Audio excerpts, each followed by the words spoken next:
Hi, friends. It is evening and I am at my table once again. Yes, at my cafe, Spring Eternal, waiting for you to just come in and have a conversation over a cup of coffee. Today, I need to talk. I must talk to you about something that has been preying on my mind for quite some time now. I was reflecting on something that Camus wrote, something that's very close to my heart. One of the first quotations in French that I came across when I was learning French a couple of years back. And a part of the quotation goes this way: in the depths of winter, I discovered in me an invincible summer. Lovely sentence. I repeat, in the depths of winter, I discovered in me an invincible summer. Very powerful, no doubt. And later on, I went on to read the article where he had used this particular sentence, but that's another story. What I realized was, to appreciate summer, we need to pass through, we need to be in the middle of winter. Now you might ask me, friends, what winter am I talking about? Well, for me, it's the winter of depression. That's how I put it. Depression is something which makes us so cold, so lonely, and it seems to be never ending, like a long, harsh winter. And we have passed through that, all of us in varying degrees. And may I venture to add that for some, this winter is still there, will always be tucked away in a corner of the heart. Of course, I agree that we have to tap into the spring eternal inside us, but not before we shine a light into the dark winter that chills us. Of course, depression is congenital. Some are born with it.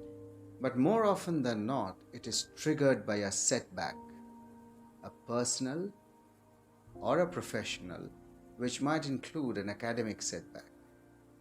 I have seen all kinds of depression and went through a depression because of professional reasons in the recent past.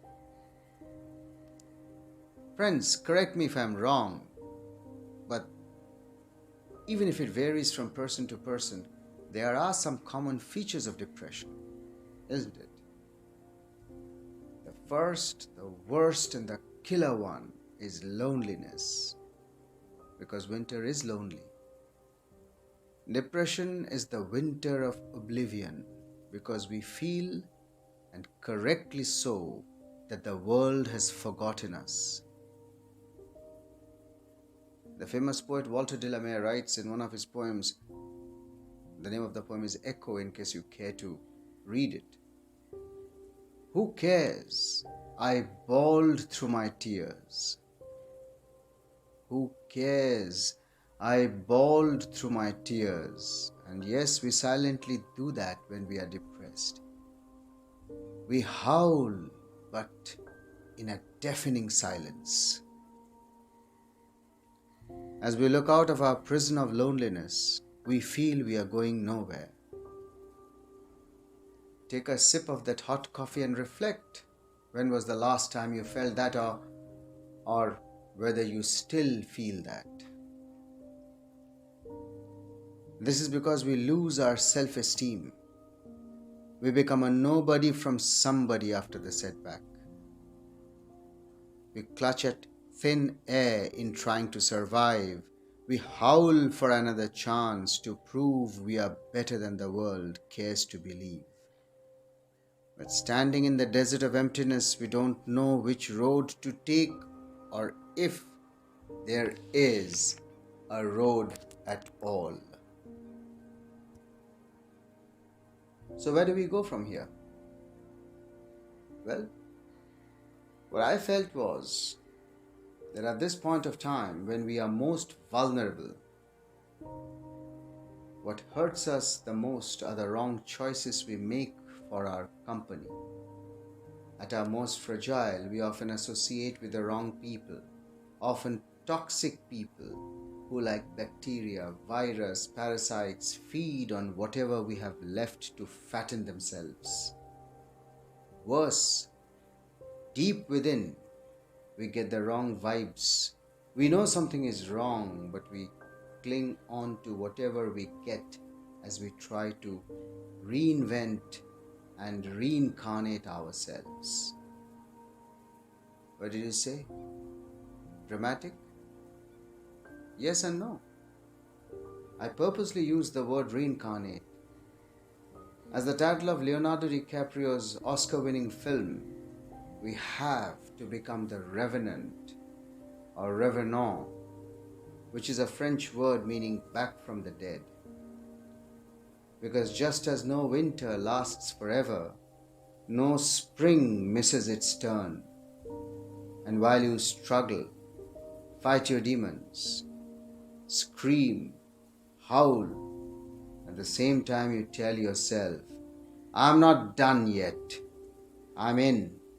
I'm bigger and better than my worst setback.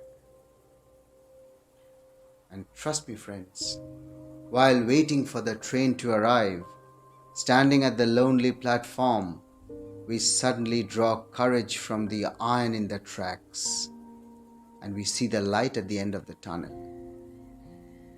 In a moment of epiphany, we realize there is a way, a path that was there right in front, just waiting to be walked.